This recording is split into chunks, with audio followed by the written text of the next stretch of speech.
When the Falklands War began, many thought that the experienced British forces would quickly crush the Argentine men.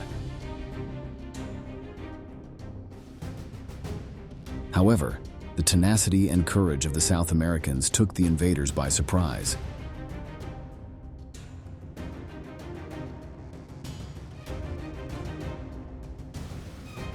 Among the soldiers who gave the British the most headaches were the fighter pilots. The Argentinian air attacks were relentless. British ships and Harrier aircraft shot down more than 60 enemy planes. But many Argentinian pilots were getting through to hit their targets. Despite the fact that most of them were using much more outdated aircraft than their enemies, the pilots used daring maneuvers and the British underestimation to deal deadly blows. Days after what many considered a treacherous attack by the British, their ships were detected by the Argentines and the relevant orders were given.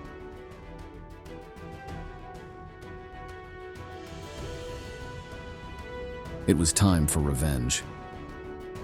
Completely surrounded by enemies and armed with missiles never before tested on the battlefield, nothing would stop these men from carrying out the mission assigned to them. How the British task force commanders have underestimated the determination of the Argentine pilots. This was the first time I'd seen ships sunk by enemy action in my life. Today, in this new episode of Military History, we will tell you all about the sinking of the HMS Sheffield. A feat carried out by the brave Argentine pilots.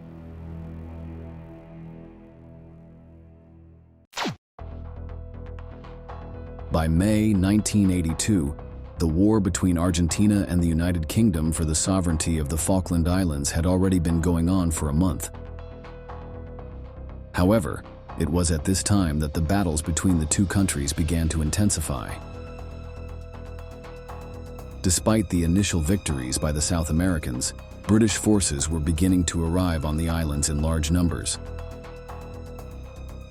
The fighting became brutal as soldiers fought fiercely to take control of the disputed territory.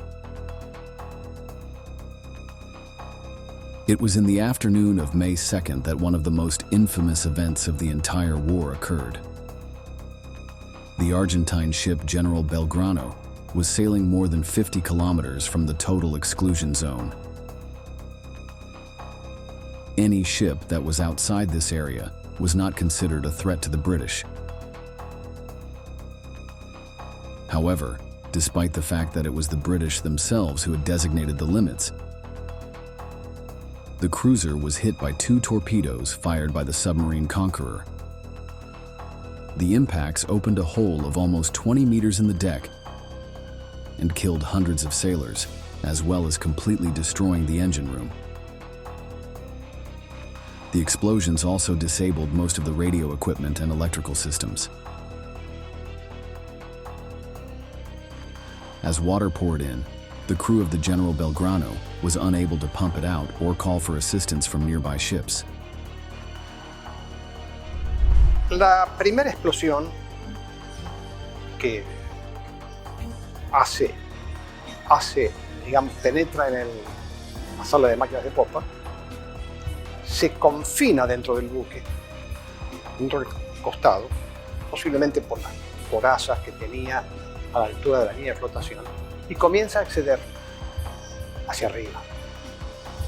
Y entonces va destruyendo 4 cubiertas hacia arriba. Y destruye material y destruye gente. Material y hombres. 20 minutes after the explosions, the ship's captain knew that the ship was unsalvageable and gave the order to evacuate.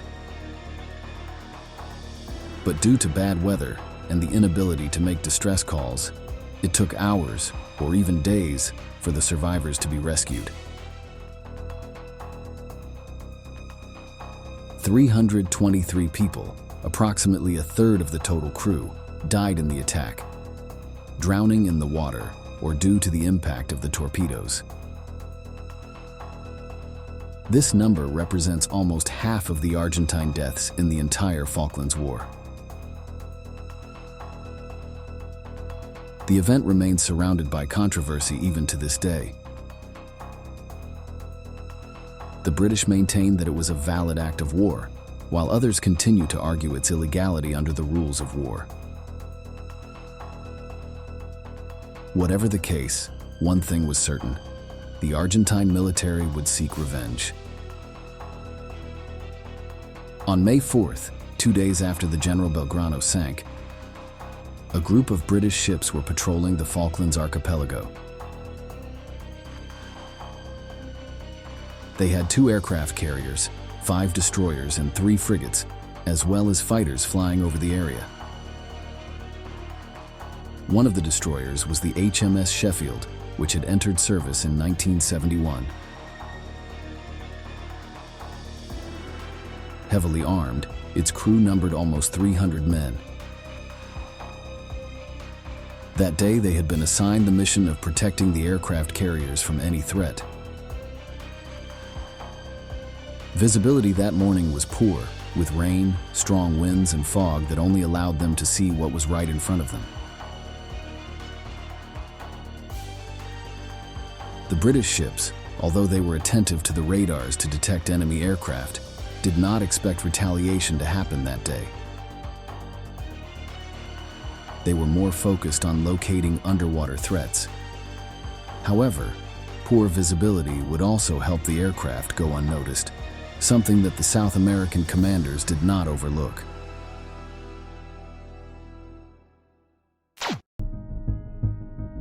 In the early hours of May 4th, Argentine aircraft located in national territory detected a strange noise coming from the area that British ships were patrolling at that time. It was decided to send a Lockheed Neptune model scout plane with the objective of flying over the Atlantic waters to clarify the source of that sound. This design had been manufactured for the first time at the end of World War II, so it was already 40 years old and was far inferior to the types of planes used by the British Empire. Even so, it was entrusted with this important mission. But a little before 9 in the morning, the aircraft's radar observed something very different. 3 English ships, named Glasgow, Coventry, and Sheffield, were within close range. Ce jour-là, le destroyer type 42 HMS Sheffield est en mission de couverture aérienne. Il est le plus au sud d'un dispositif de 3 navires dont il fait partie. Les navires de cette classe montrent à cette époque une certaine difficulté à être opérés à leur plein potentiel. Le radar d'avertissement type 965, très important pour la lutte antiaérienne, était défaillant ce 4 mai sur l'HMS Coventry. Le Sheffield avait donc pris sa place plus tôt dans la matinée. The Neptune crew deactivated the radar to avoid detection and changed direction.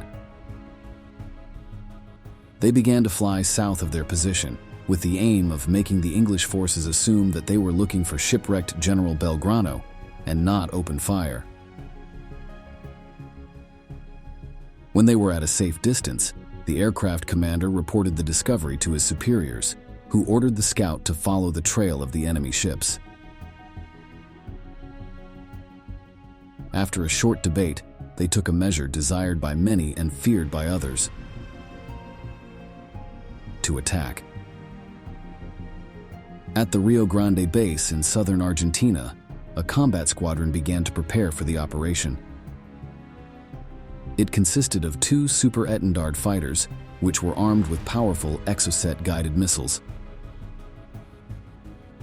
These used a method of fire called fire and forget. They were launched dozens of kilometers from the target without even having it in their field of vision, and in the vast majority of cases they hit the target. It was a state-of-the-art weapon that had a very advanced artificial intelligence for its time, and its own radar that allowed it to change direction even after being launched. Both the vehicles and their weapons had been purchased from France, a political ally of the United Kingdom, in 1979, 3 years before the outbreak of the Falklands War. If used, it would be the first time that one of these models had been put into action in history. Au début de la guerre des Malouines, la France suspend les livraisons, mais 5 Exocet ont tout de même été livrés. Pour les marins du Sheffield, la menace Exocet est surfaite. Pourtant, les renseignements britanniques l'ont clairement identifié comme crédible. When the British questioned their neighbors about the sale of the explosives, the French sought to calm their anxiety. In order to be able to be fired, they had to be fine-tuned, which had never been carried out. At 9:30 in the morning, 2 Argentine planes took off from the Rio Grande Naval Base heading for the islands. They were escorted by 2 other fighters, while a pair of unarmed civilian aircraft flew as a distraction, seeking to be detected by the English ships. The pilots in charge of the attack, when they left the mainland, did not yet know what their orders were. But they knew that the time would soon come to go into action. The radars that the Europeans had were very powerful, so the planes had to approach their target at water level, barely 30 meters above it, to avoid being spotted by the sensors. El día que nos tocó el vuelo era un día como hoy, nublado, con chubascos esparcidos y con condiciones de visibilidad baja, con lo cual en otro tipo de momento hubiese sido incómodo. En ese momento para nosotros era muy favorable porque el avión superestandar está pintado de un azul muy oscuro. Cuando navega sobre el agua, que volábamos a 15 metros del agua, es indetectable visualmente porque no se lo ve. Y además, bueno, el hecho de ser 2 aviones separados, porque volábamos en forma separada, hacía que nuestra firma radar fuera también pequeña y difícil de detectar.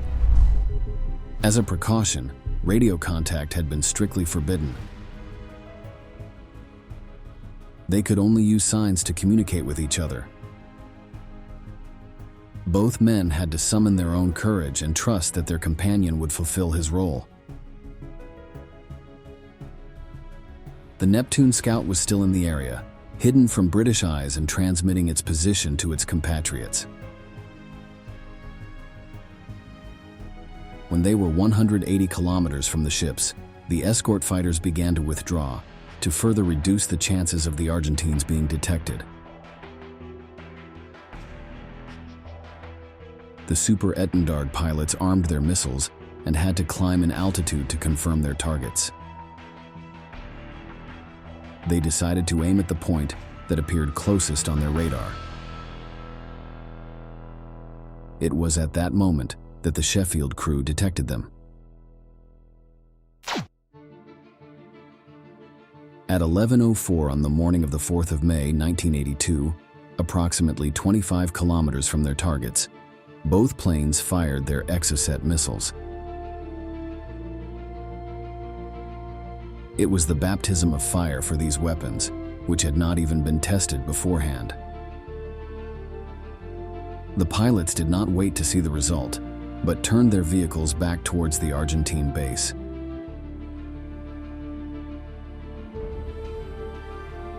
A few minutes after the explosives were launched, the crew of the HMS Sheffield saw the weapons trails approaching their ship. However, they only had time to take cover before the missiles hit.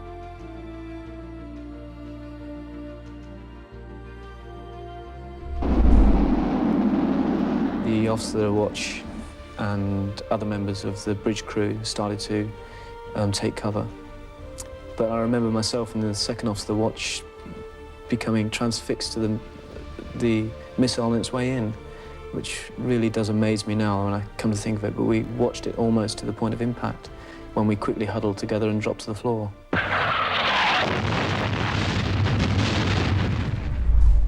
One of the missiles hit the middle of the destroyer on the starboard side,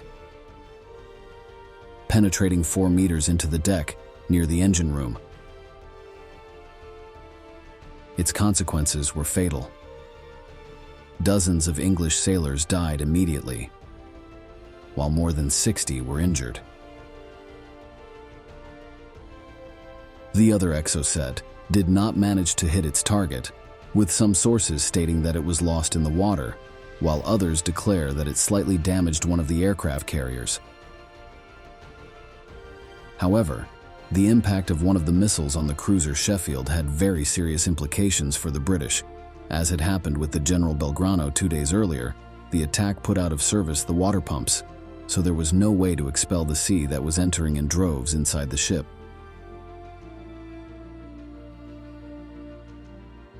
In addition, a voracious fire began to spread rapidly, without the desperate men being able to fight it since the pressure of the hoses failed. The air under the hull was filled with a thick black smoke, killing several men. The poor communication between the British ships meant that the other ships traveling near the ship did not even know where the attack had come from. The cruiser Glasgow, believing it to be a submarine, dropped several explosive depth charges, which did not make any contact.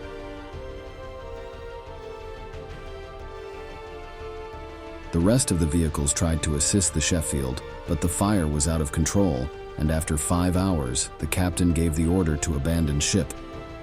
The final fatalities were 21 sailors dead and 63 wounded. The Argentine pilots, meanwhile, had returned to Rio Grande at noon without knowing if their missiles had hit the target. They only learned of the success of their mission at 9 p.m. when the British defense spokesman communicated the result of the attack through the BBC. Nos han preguntado en muchas entrevistas qué sintieron, tenían miedo, había ansiedad o estilo. En esa etapa final no podés pensar en otra cosa. No piensan en nada más que cumplir con el procedimiento que ya estuvo capacitado para ello y lograr el lanzamiento. The flames continued to consume the Sheffield for 2 days, until finally on May 6th, the fire was brought under control. One of the cruisers was ordered to tow it out of the total exclusion zone to avoid further attacks. However, on May 10th, the ship's hull could no longer resist, and it sank in the icy waters of the South Atlantic.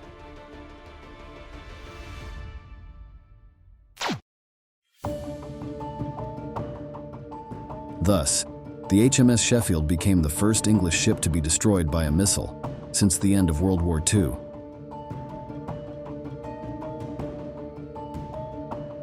The conflict between the United Kingdom and Argentina would continue, but for many, the victims of the cruiser General Belgrano had finally been avenged.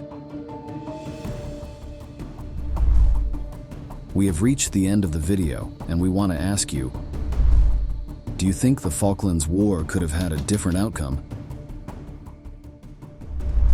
Leave us your answer in the comments box below, and don't forget to subscribe to our channel to learn about many more military events that left their mark on history.